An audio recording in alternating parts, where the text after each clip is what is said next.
practice on ranging and chaining. In this video, let us see how to range a straight line and measure the distance using chain. Two ranging rods are fixed at station points A and B. A surveyor standing behind station A sights the ranging rod B.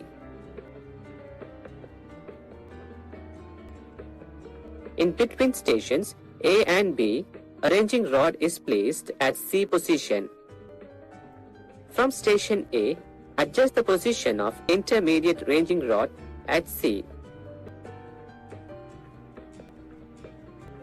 Now, from station B, range the intermediate rod and fix the station C. Stations A, C and B will lie in a straight line. Again, another ranging rod is placed between stations C and B.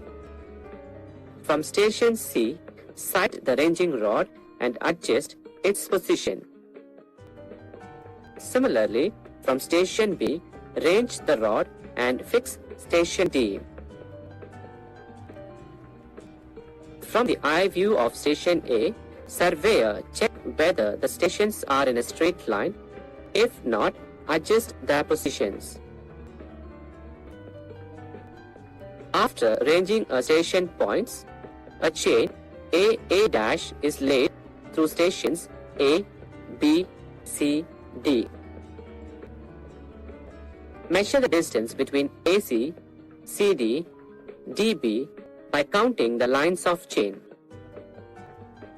Distance between AC, CD and DB stations are 12 meter, 11 meter and 13 meter respectively.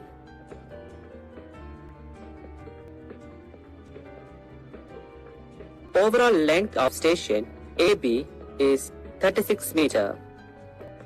Note down the values in field book.